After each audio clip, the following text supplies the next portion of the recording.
So with this video, what I want to do is introduce you to the idea of blood pressure and then talk a little bit about how to calculate what's known as the mean arterial pressure, which is really kind of the average blood pressure in a vessel. So I've got a diagram over here that kind of represents what blood pressure is.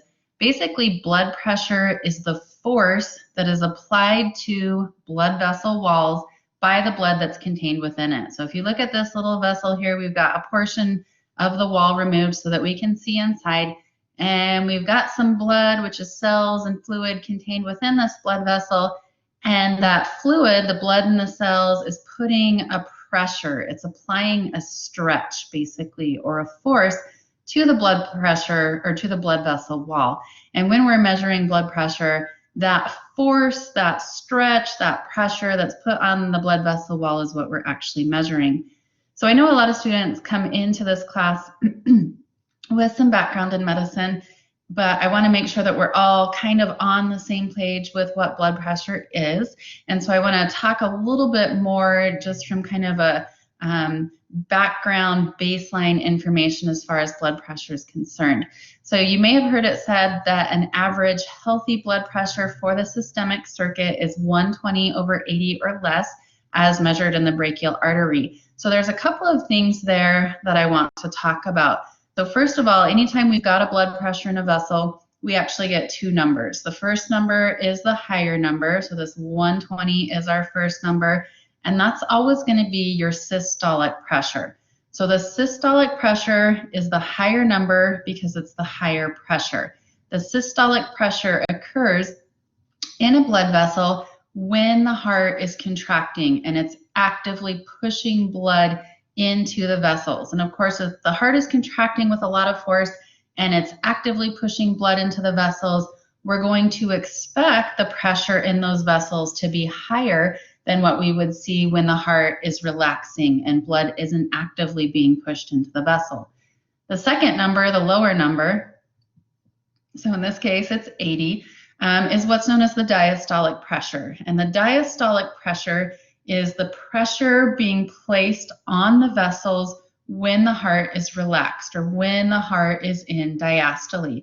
This pressure, of course, is going to be much lower because the heart isn't actively contracting at that point and pushing blood into the vessels. However, we do see a pressure during this time. And one of the reasons for a pressure in the blood vessels, even when the heart isn't contracting, is because remember that especially arteries have a lot of elastic to their walls. And when the heart contracts, it forces blood very forcefully into these vessels and they expand. And then when the heart relaxes, these vessels recoil back down. So as the vessels are recoiling back down, they're getting some pressure from the blood that's contained within them. And that's what's actually causing that diastolic pressure. So we have a systolic pressure, that's the higher pressure. Again, it's when the heart is actively contracting. Your second number, your lower number, is the diastolic pressure. This is the pressure in the vessels when the heart is relaxed. But we do have a pressure during that time, primarily due to the recoil of vessels. And that's really important that we do have a pressure because that ensures that blood keeps moving through the vessels of the body continuously. If that wasn't the case, we'd have blood flow as the heart was contracting and generating pressure, and then that blood flow would stop when the heart relaxes until it contracts again. Having a systolic pressure and a pressure in the vessels during diastole ensures that we get a continuous movement of blood throughout the body. The other thing that I want to point out is that when we talk about this 120/80 being the normal healthy pressure, that is as measured in the brachial artery. So the brachial artery is in your upper arm, and that's why blood pressure cuffs are always placed on the brachial artery because that's where we're measuring the blood pressure. One thing that you should know about blood is it always moves from areas of higher pressure to areas of lower pressure. So 120/80 is normal and healthy in the brachial artery. If you were to take the blood pressure in an artery that is further from the heart than the brachial artery, say the radial artery down in the area of the wrist, a normal healthy pressure in that area would be less than 120/80 because it's further from the heart and the pressure should have dropped by that point in order to be considered healthy. If you had a radial pressure that was 120/80, that would be too high because blood always moves from higher pressure to lower pressure, and if it's 120/80 in the radial artery, that means that the pressure is going to be even higher in the brachial artery. And because blood is always moving from areas of higher pressure to areas of lower pressure, if you were by chance measuring blood pressure in an artery that's closer to the heart than the brachial artery, and there's not a lot of those, but if you were, you would expect a normal healthy blood pressure to be higher than 120/80. Again, just because blood always has to move from areas of higher pressure to areas of lower pressure. So we've kind of addressed this idea that the pressure in the vessels of the body, at least in the arteries, is fluctuating. It's higher when the heart is contracting during systole and actively pushing blood into these arteries. It's a little bit lower when the heart is relaxed during diastole and we don't have blood flowing from the heart into the arteries. So we've got this fluctuation whereby it's higher and then it's lower and then it goes back up to higher and goes back down to lower. And basically that's happening with each heartbeat in the body. Because of this, because we've got this fluctuation going on, we calculate what's known as the mean arterial pressure, or the MAP, to get kind of an average pressure in a blood vessel.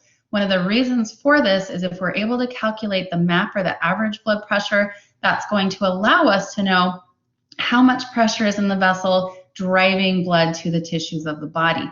Because if there's not enough pressure, if the MAP is too low, now we're going to start to have problems actually with blood flow to tissues and organs getting what they need. If the MAP is too high, now we're going to have problems with damage to blood vessels, which can lead to heart attacks, strokes, clots, those kinds of things. So there is a range in which we want blood pressure to be within each of the different blood vessel types. And we can calculate the average pressure, which accounts for the fluctuations that happen, by calculating what's known as the mean arterial pressure, or the MAP. So down here, I have an equation for calculating MAP. Basically, MAP is equal to the diastolic pressure plus what's known as the pulse pressure divided by 3. Down here, I've given you a definition for what the pulse pressure is. So pulse pressure effectively is systolic pressure minus diastolic pressure. So if I were to give you a normal healthy blood pressure as measured in the brachial artery of 120/80, you could really quickly, easily calculate the MAP for that vessel by plugging in the diastolic pressure, which would be 80 in this case, right? Because we're working with a blood pressure of 120/80 as measured in the brachial artery. So 80 is our diastolic pressure. Our pulse pressure is our systolic minus our diastolic. So 120 minus 80 is 40. That's our pulse pressure. And then we divide that pulse pressure by 3, and that makes this 40 actually 13.3. And then we just add 80 plus 13.3, and that gives us a MAP when our blood pressure is 120/80 of 93.3. That would be the average pressure in the brachial artery that would be driving blood flow to tissues downstream. Now you may be looking at this number, this 93.3, and saying that's not a pure average, right? Because if we took a pure average, we would do 120 plus 80, which would give us 200, and then we would divide that by 2, and that would give us an arterial average pressure of 100. The reason that this number is smaller, it's closer to the diastolic pressure, is because the heart is actually in diastole, usually, and this can change somewhat based on heart rate, but usually about 3 times as long as it's in systole. Because it spends much more time in diastole, we need to account for that in our equation that we're using to calculate the average pressure. And we do that through this pulse pressure portion of this divided by 3, and that's going to give us a lower number than 100. So the average pressure is closer to the diastolic pressure than it is to the systolic pressure. And again, that simply has to do with the fact that our heart spends more time in diastole, significantly more than it does in systole, and we've got to account for that. So I want to give you a chance to work with another one. Let's say that somebody has terribly high blood pressure, and their blood pressure is actually 160 over 120. What I want you to do is go ahead and work with this MAP equation and calculate what the mean arterial pressure would be when blood pressure is that high, and then also calculate what the mean arterial pressure would be when you've got a pressure of 60 over 40. Okay, so a really, really low blood pressure. So if you need to, go ahead and push pause on this particular video and work through those calculations so that you're familiar with how to calculate MAP. So the first one we used was 160 over 120. I'm going to go ahead and work through that one with you. In that particular case, our diastolic pressure is 120, right? And our pulse pressure is going to be 160 minus 120, which once again is 40.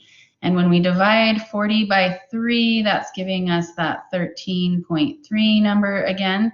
And when we take 120 and add to it 13.3, we come up with an average pressure of 133.3 when blood pressure is high. So that's just giving you another example of how you would go ahead and calculate the mean arterial pressure. And when blood pressure is high, when you're hypertensive, now the pressure in the arteries is high and in all the other vessels as well, and that can be really damaging to the tissues of the body. The second example that I gave you to calculate was when the blood pressure is too low. And in that particular scenario, now sometimes we don't have enough pressure in the vessels themselves to be able to continue to push blood towards the tissues of the body, which is also damaging. So there's a certain range in which we need to keep blood pressure in order to keep the blood vessels themselves healthy and the tissues that are fed by the blood vessels healthy as well. So here's our last slide with this particular lecture. And what I want to draw your attention to for just a minute is this diagram that I have over here, because you're going to be working with a similar diagram in the activity that you do. So I want you to notice that on the y-axis, we have blood pressure, and blood pressure is measured in the units of millimeters of mercury. And on the x-axis, we have the different types of blood vessels in order from the heart. So the first vessel that blood comes to as it leaves the heart is the aorta. From there, it branches out into various arteries and then into arterioles, which feed into capillaries. Capillaries feed into venules, which feed into veins, and the last veins are the vena cava, which are actually returning blood to the heart. So we've got the different types of vessels listed basically in sequence from those closest to the heart to those that are furthest away in the systemic circulation. And there's a few trends that I want you to notice as you look at this graph. So the first thing you may notice if you look at this graph, here's our systolic pressure. Okay, that's our upper number. This is our diastolic pressure down here. And this is our mean arterial pressure. Okay, what we would calculate for normal healthy blood pressure in each of these different vessel types. You'll notice the mean arterial pressure, or the MAP, is closer, again, to that diastolic pressure as I mentioned before. It's further away from the systolic pressure. And that has to do with the fact that, again, the heart is spending more time in diastole than it is in systole. Here's our pulse pressure. So remember that pulse pressure is the difference between the systolic pressure and the diastolic pressure. And you'll notice in the aorta that there's a big difference between those two. There's a big pulse pressure. As we move into the arteries and especially down into the arterioles, pulse pressure becomes less and less. So there's less and less of a difference between systolic pressure and diastolic pressure as we move away from the heart. Once we get down here to the capillaries and on through the veins, there's no difference whatsoever between the systolic pressure and the diastolic pressure. So the pulse pressure in these particular types of vessels is effectively zero. When you take somebody's pulse, when you feel that blood vessel kind of expanding out with contraction of the heart and then recoiling back down, you're actually feeling the difference between systolic and diastolic pressure. You're feeling the pulse pressure. You cannot take a pulse from a capillary or a vein because they do not pulsate. And the reason that they do not pulsate is there is no difference between systolic pressure and diastolic pressure in these particular vessel types. Another thing that I want you to focus on is this idea that blood is always moving from areas of higher pressure to areas of lower pressure. So we'll focus just on the map here. And you'll notice that as blood moves away from the heart, the mean arterial pressure, the average pressure, declines. So our pressure is highest in the arteries and it's lowest in the veins. It's actually lower in the veins than it is in the capillaries. And that's because when we're talking about the systemic circuit and the pathway that blood takes, blood moves from arteries to capillaries into veins before it returns back to the heart. And if blood's moving from areas of higher pressure to areas of lower pressure, then we've got to have a higher pressure in the arteries, a lower pressure in the capillaries, and a lowest pressure of all within the veins. So those are just a few trends that you can take from this particular graph that you'll be working with in the activity that you do for this particular folder.